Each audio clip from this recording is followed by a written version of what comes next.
Hello, everyone. Welcome to our weekly discussion series that's hosted by the Chaldean Cultural Center in collaboration with U of M Detroit Center, Unique Voices in Films, and CMN TV. I'm your host, Wiam Nemo. And today our guest is Dr. Benedito Ferrao. Welcome.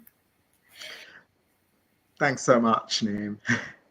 And we have Dr. Benedito in honor of Asian American and Pacific Islander Heritage Month, along with the fact that he is incredibly talented and very unique and has interesting accomplishments. He is an assistant professor of English and Asian and Pacific Islander American Studies with an affiliation in Asian and Middle Eastern Studies at William and Mary. Dr. Ferrao was named a Fulbright-Nehru Academic and Professional Excellence Research Award and is currently an Asian Centennial Faculty Fellow. He is the editor of the book, Goa, Portugal, Mozambique, The Many Lives of Vamona Navalcar. I have so many questions for you because it took us, we were only a few minutes late, but partly because I'm asking all these questions before we even get on the interview. Because of your interesting background, so you were born in Kuwait. Yes. Yeah. So tell us about your life there and how did you even end up there? Sure. So first of all, thank you again, Wiam, for inviting me to be part of the Asian and Pacific Islander American History Month series. I think it's very important to acknowledge this month and what it means to the communities that it celebrates. So it's wonderful that the Chaldean Cultural Center has organized this series, and I'm so happy to be a part of it. Thank you so much. Absolutely. So yeah, I think the funny thing to most folks, I encounter in the United States who wonder about what it means for a Goan person to be born and raised in Kuwait, is it seems strange to them, and to me it was so commonplace because I was part of a Goan community in Kuwait. And Goa is, for viewers who may not know, is a very small region on the west coast of what is now India.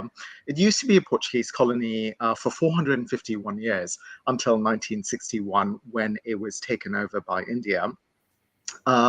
So it is part of the Indian nation state now, but there continue to be, claims amongst Goan people themselves for self-determinance, if you will.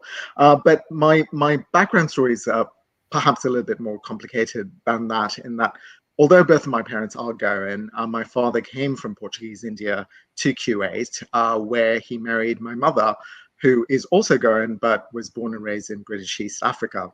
So I think that's the part that kind of, makes people wonder how do these two people find themselves and each other, and then raise a family in this faraway place. But post 60s, when my parents moved to Kuwait, historically speaking, that was the beginning of the oil boom and so on, and so the Gulf economy was opening up, and they needed labor, and a lot of that labor was they took in people from various parts of South Asia, and the Goan community was one that responded to that call. So I grew up in the midst of a really large Goan Catholic community in Kuwait. Well, that's why this is so interesting. So how old were you before you guys left from there, your family? So I got sent to a boarding school in India, St. Peter's, Panchgani, when I was very young. I was around 8 years old.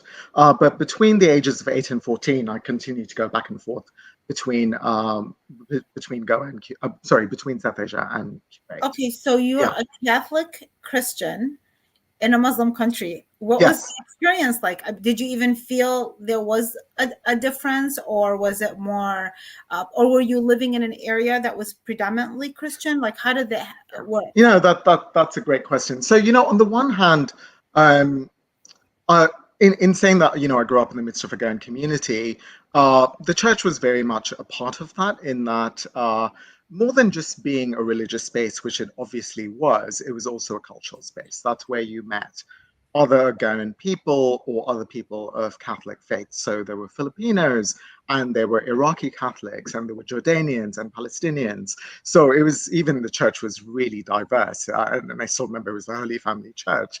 But that being said, I think those spaces, these minority spaces, were carved out by minority communities in a country that was in its own way quite segregated. It's not that there weren't bridges built between communities, but there were certainly divisions between the various communities as well. But for the Goan community, it was a place to raise their families and have children and yet be connected to Goa.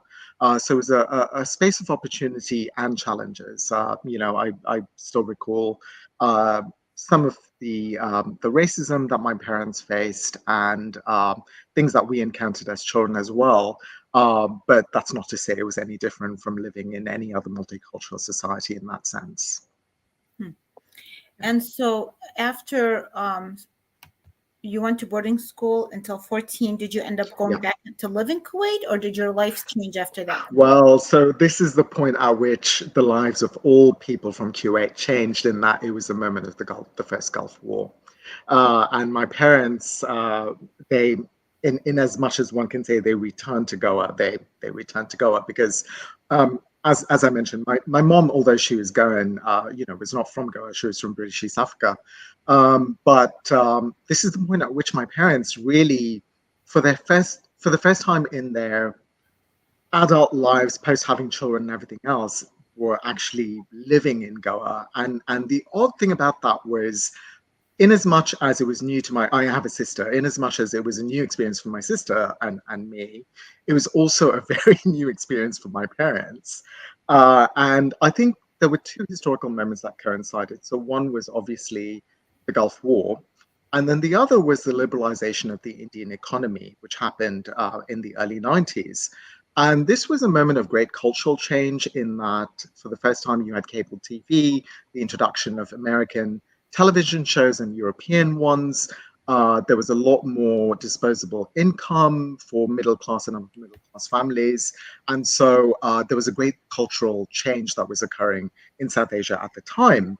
And I often, in my academic work, often refer to the my generation of Goan Kuwaitis, if you will, who returned to Goa at that time, as being the return of the lost generation, because this would have been a community of young folks who were not born in Goa, to whom Goa was a foreign place, and suddenly they found themselves having to adjust to Goa, even as India itself was changing culturally because of economic liberalization.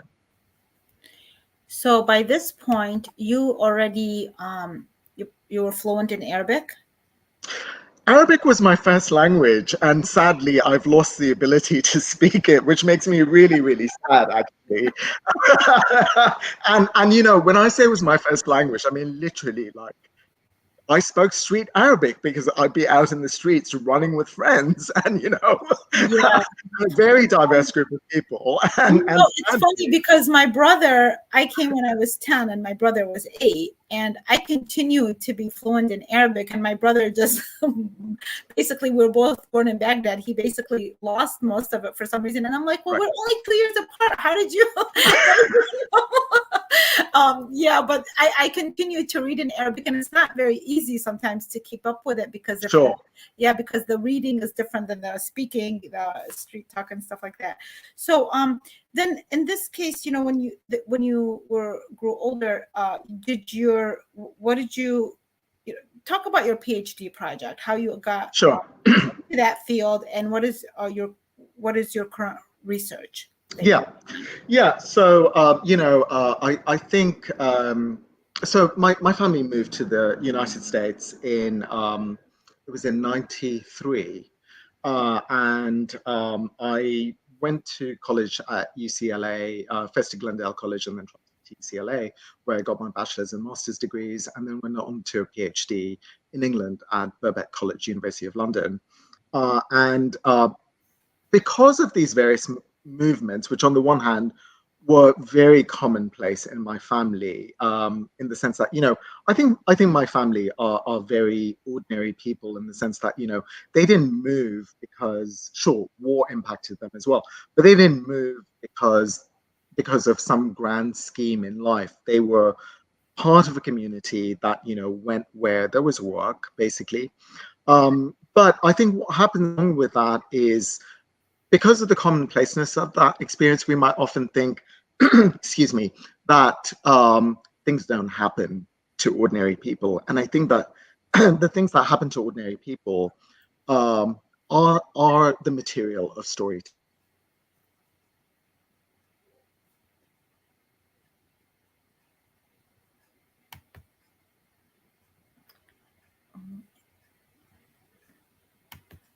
I think the camera froze for a minute there.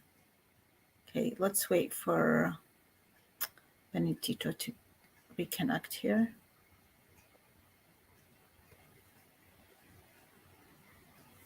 Sorry about that. That's So okay. I knew you would come back. I was very interested in the literary representation of the Goan diasporic community, and of course this grew out of my own interest in my family's movements across the world. And there's a very small. So while there's a lot of literature about uh, the immigrant experience in its most basic sense, right? So, like, someone moving from, let's say, South Asia or the Middle East, or some part of Asia to the United States, right? So that's what I mean by the immigrant experience. There's lots of stories about this kind of movement, but I think that there's much less said about communities or people who've moved through multiple places, where their sense of attachment to any given place is never fixed, because they continue to be interlinked with many places, even though they might only live in one place. So Ghassan Haj, in this new book called The Diasporic Condition, speaks to how the diasporic subject, regardless of who they are, actually live in multiple places at the same time.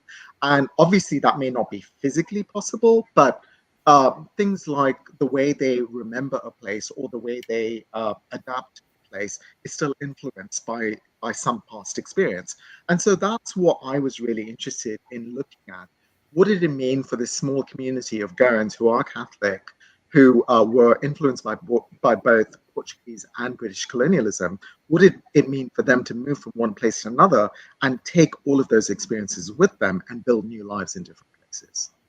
So that's I basically what my research was That's about. yeah, that is an interesting topic. I'll have to look up that book as well, because that is how it feels like. So Absolutely. physically we're here, but there's all these elements that I often talk about, us living in a city that's nicknamed Little Baghdad, because Right. people that came from that area, they had to change things a bit to feel more and more at home. And we joke about Yes. these, what they had to create, but there has to be an essence of that. So we know that we're in the United States, and we appreciate that, and we utilize the advantages and the safety factors and everything. But there's on a cultural level, there's things that we brought with us that we have to feel. So we've turned like a little city. It's not little, but we've created this little community that feels like back home. And so I often in my mind feel like I'm traveling in these Yeah. different areas. Very interesting. um, so, and you published a book on the visual artist Vimeno Navelcar. Yes. So you were telling me something before the interview, so please Yeah. share and let us know who this Oh, artist. absolutely. I am so pleased to be able to speak about Vamona today, especially because it's his 93rd birth anniversary. He sadly passed away in October last year at the age of 92. And Vamona is not just his art, but Vamona himself is someone who's so dear to me because um, the title of my book is Goa, Portugal, Mozambique, The Many Lives of Vamona Navalcar. And as the title suggests, Vamona, like me and my family, lived in multiple places, a life experience that connects South Asia, Africa, and the West. And so, it's no mystery why I was drawn to him and the work that he does. But I think his life experience in many ways speaks to that of the movements of so many Goan people, as I was explaining earlier, but also speaks to a kind of plurality in not only the experience of being Goan in Goa, but elsewhere in the world. And so to go back to what you were saying earlier, Wiam, about, feeling like living in little Baghdad in the United States, I don't think that it's only the recreation of the experience for the diasporic subject for themselves. I also think that they contribute to life in America by bringing these diverse experiences with them, because no one can live a life in a place only for themselves. It's always going to influence the world around you as well, right? And this is one of the great contributions that, I think the movements of people can make, and which we have to recognize and understand. And so I hope that in some ways my work is able to do that. With Vamona specifically, I certainly see this in his art. And the book that I edited went along with a retrospective exhibition, which we had of his work in 2017 and 2018. And it's remarkable that when he studied art in Portugal, right around the time that Goa was being decolonized, he brought Goan elements with him to Portugal, to the colonial metropole. And then from there, he went to Mozambique, which was still a Portuguese colony, and he took Portuguese and Goan elements with him. And then he became involved in the anti-colonial struggle in Mozambique. So for him, being somebody who is Goan and then Portuguese and then Mozambican, he always says that, his art was, even though he was born in Goa, his art was birth of 3 continents. And so, that ability to use art and culture, not only as a form of resistance, but also to bring together different cultural strands, right, is not about dissolving the specific strands. It's about understanding how they come together. And so that's what I really appreciate about his art and how it speaks to me as not only a Goan person, but also as an academic who tries to understand what it means for these movements to never lose something from the past. Well, that is very beautifully said. And I got to tell you, so I was looking at the book yesterday, and one of my favorite pieces was the one last time, the portrait of the Last Supper. The Last Supper. Yes, it's a gorgeous piece. It's a gorgeous piece because I've seen them all, I thought. Yes. I thought, right? Because we're known. I mean, you go into our homes and you see all these different pictures of the Last Supper. I've never seen one like this one. And this one spoke to my heart so much because it just, because the contrary thing is that the Last Supper, you see them sitting in this kind of almost a royalty fashion type thing. Right.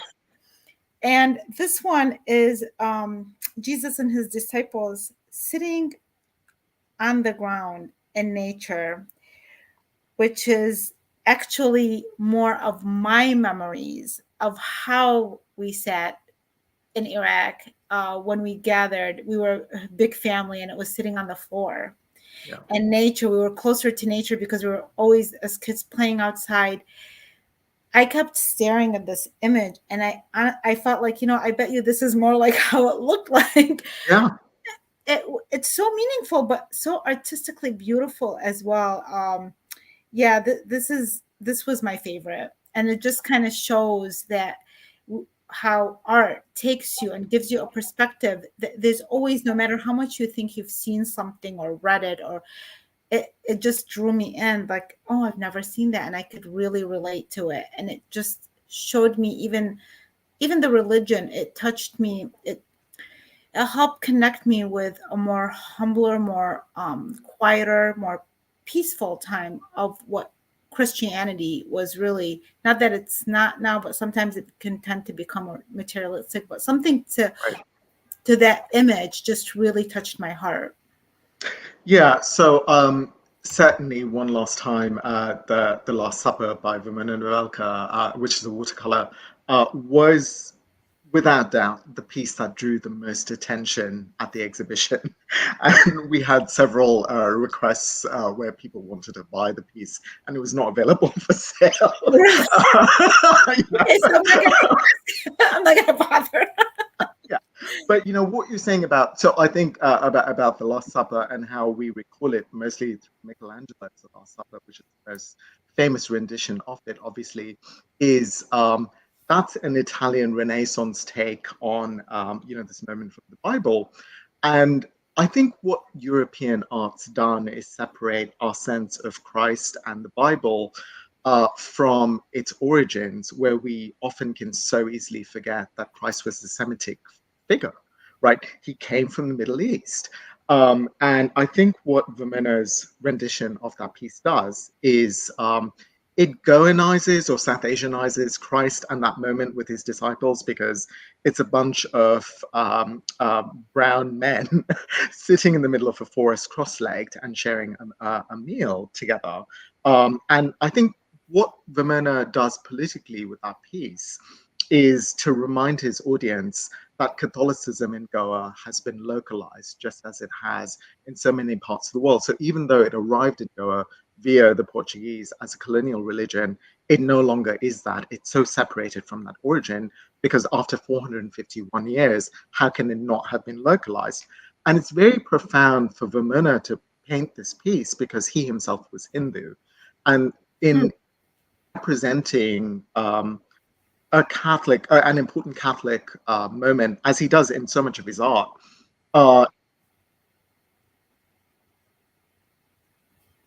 where it's not so much just about the religion and what it teaches spiritually, but what it provides for culturally, as a way for Goan people of many different faiths to come together almost as if they were at a meal and try and understand one another. So I think the Last Supper, is something that is so profound in that sense within cultures, and the way it's able to communicate across them as well.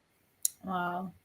Yeah, it really, like I said, it was very touching. And you're right. I guess it would seem like anybody that could look at it, because we are shown more a Western version Yeah, of religion, and there are other versions, and we're right, always, there's other versions, and for us when we view them, it's like, yeah, this is, it could have been this, it could be this, right.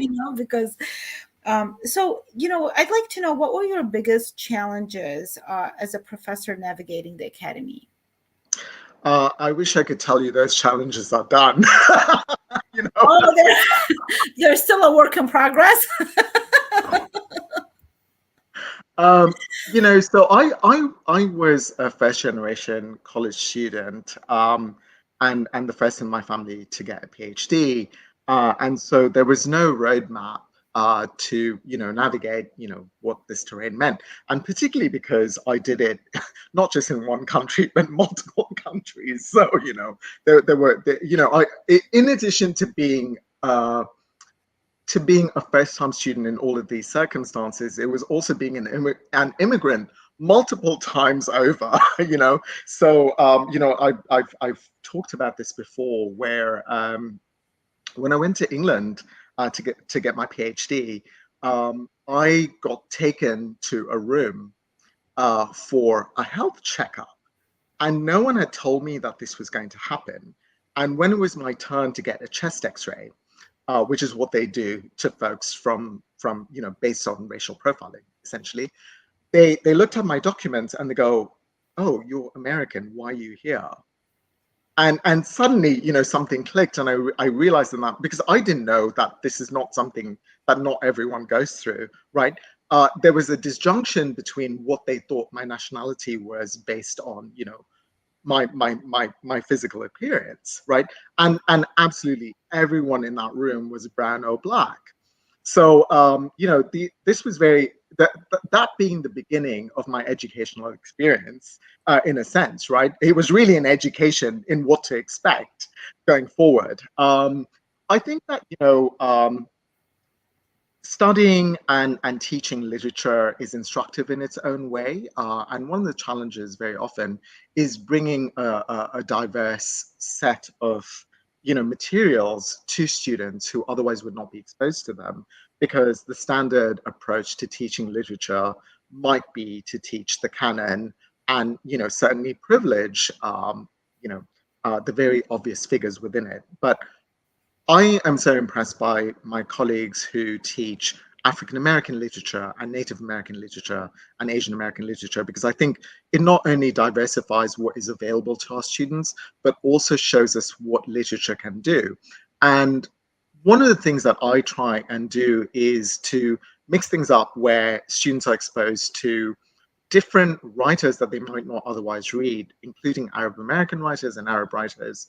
Um, but to also teach them the canon from, for example, a post-colonial perspective. And so, just to give you a very small example that I repeat in my classes over and over again, is any Victorian novel where you have people drinking tea in England, I always ask my students, where did the tea come from? Because it's certainly not grown in England, right? So even a small thing like that in a text can reveal so much. So the challenges for me have been about, staying true to the things that I want to teach and continue to learn about and research, and to be able to give my students an experience that allows them to see the world through that multiplicity as well. And the institution is not always supportive of this. I do think it's changing, but the constant need to remind the institution that it needs to change can be quite wearing as well. Yeah. So do you tend sometimes to confuse people with your background when you were saying that you went into England and then the test, the physical test that you have to take? So given your color, with your background, with your religion, is it sometimes, I mean, it seems like you fit in comfortably everywhere, but do you think it confuses sometimes people on how to, deal with your diverse background, or does that not even come up because you're so approachable and so you just kind of blend in, I think, by your personality, and given that you probably have a lot of wisdom given that you've experienced all that you've experienced in different countries. I'll say to my students, no one wakes up in the morning saying to themselves, I am an Asian woman or I am a Black trans person, right? The world will remind you. Because you are the person that you are, right? All of those experiences, right, are for you. It's not that they make you, sure, they make you unique, but you don't think of it as in terms of uniqueness. You think of them in terms of, this is my life, right? And you're right. Yes, I hope I've gained some wisdom from living life in different places and so on. But those are life skills, which I think that everyone should have. They're not things that I think of as making me unique, right? And yes, hopefully those are things that help me deal with life and negotiate life, and things that I can hopefully communicate with my students and other people in my life. And certainly, I will say this. So I work at William and Mary, which is a predominantly white institution at PWI, which means that we have a very large white community of students. And my classes tend to attract, a very diverse body. So there's a majority of white students and certainly lots of students of color as well. And I teach everyone the same thing, right? So be it about, issues of race and racism, or also white privilege, it's never to single out anybody. And varying to my students generally, but it's actually specifically for white students, that when I speak to white privilege, it is not to make them feel, I do want them to feel uncomfortable in the sense that I want them to question their white privilege, right? But I'm not doing that because they are John Smith, the person who is white. I'm doing that because they can do something to challenge white supremacy, which affects not only people of color, I think it also affects white people. So I often say in my classes, you don't need white people to have white supremacy, right? And I give them the example, for example, of young Black girls who were shown dolls, and they were asked to pick the one that was more attractive, and they were given a Black doll and a white doll, and they picked the white doll, right? And so that's an example of how you can have white supremacist culture without having white people present, right? And so the work of undoing white supremacy is something that all of us have to work on doing, regardless of whether we're white or not, because it affects all of us. And so I hope that my classrooms are places where people do feel a sense of discomfort, but that it's a productive discomfort. productive. Yeah, because I was because there are many white people that are really not privileged. I mean, they have, Yes.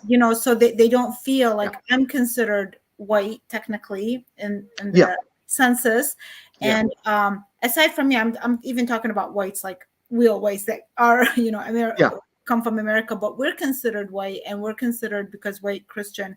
And so sometimes these labels could be harmful if we're not understanding that what the education has, what you said is okay, the white supremacy. And I also feel that any type of supremacy, because we were born in an area that was very authoritarian and very oppressive, and it wasn't because of white people, it was because of that's how the government operated over there.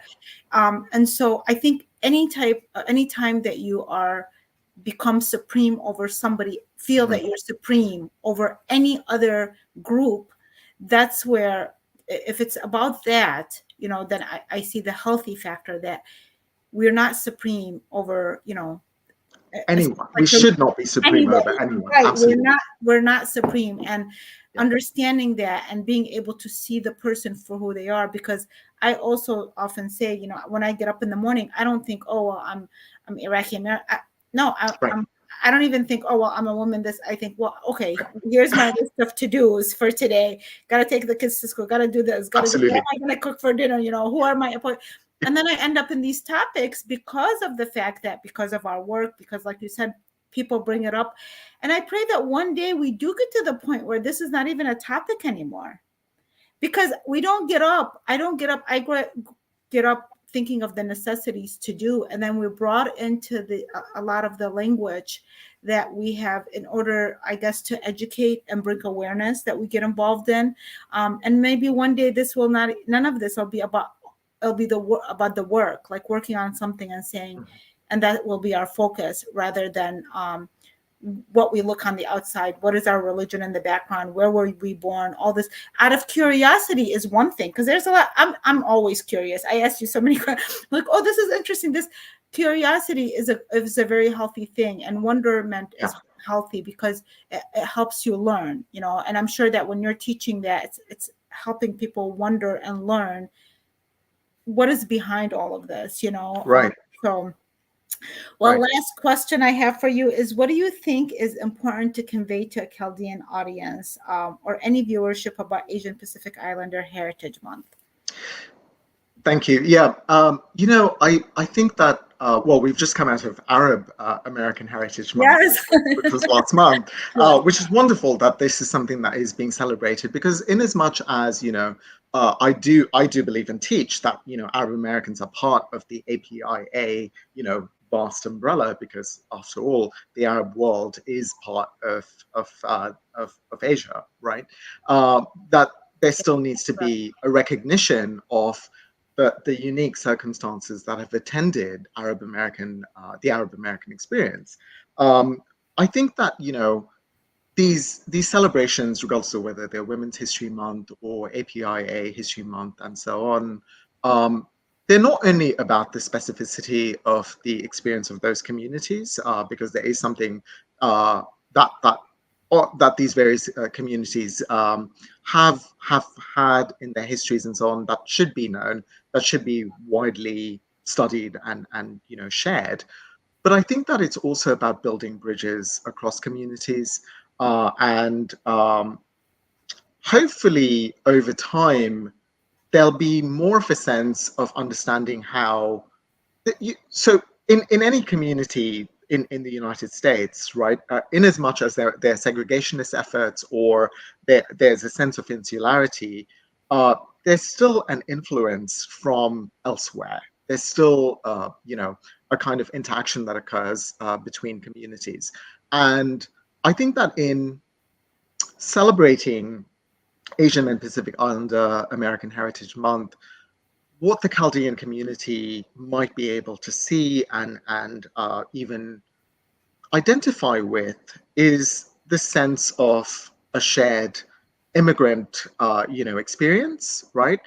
But also the efforts to be recognized in a country that can often be harsh to difference, right? And I like that it's a celebration because there is a lot to celebrate, but that celebration is off and within the community, and I think that there need to be more efforts to make those kinds of celebrations more widespread and educational and inspirational. Yeah, I totally agree. And thank you so much. And this is why we're doing this, because I mean, just in talking with you, and there's like I could go on for hours talking with you, because it's one of the areas I'm not as familiar with as with other areas.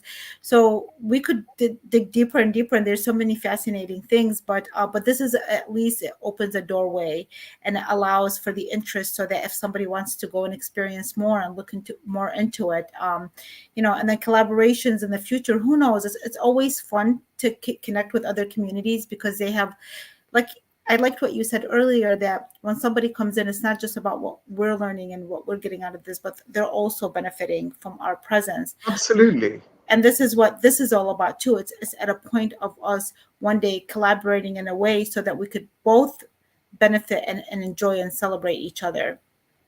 Yeah, and an example of this is I co-edited a special issue of the Joan Hoke Literary Journal, which is a Goan diasporic journal. I co-edited with one of the members of your staff, Dr. Deborah Al-Najjar. So this was last year. We did a special issue commemorating the 30th anniversary of the Gulf War. But what we wanted to do was to bring in stories from the margins. So it's not that we reached out to many Kuwaiti diasporic writers, and unfortunately they had other commitments, so they can send in work. But I think that we got a very diverse Kuwaiti and Kuwaiti diasporic representation in the special issue, which is it's a collection of creative writing, poetry, video essays. We even have Iraqi diasporic voices in it. And what to me is remarkable about this is that many of the people who contributed weren't even born during this time, but still continue to feel the effects of the Gulf War because their families were exiled or they were affected in some way. So, history is never in the past, I think. History is something that remains current. And through this association with Dr. Al-Najjar, we were able to surface stories that otherwise would not be told, stories from the margins, which I think are as important as the stories that are often told. And I think collaborative work across communities is so important. And so to more definitively answer your question about, what can the Chaldean community learn from Asian Pacific Islander American Heritage Month, it is to be able to find ways to network and to tell stories that otherwise would remain below the surface. Thank you so much. It's really inspiring listening to you, as well as even viewing your work was really beautiful. Yesterday I had the chance to do that. Thank you for joining us, and yeah, let's collaborate in the future. How about that? I look forward to it. I look forward to it. Thanks so much for doing this. And I look forward to the rest of the series as well. Thank you. Thank you so much. Thank you everybody for watching. Have a wonderful day. Bye-bye. Take care. Bye.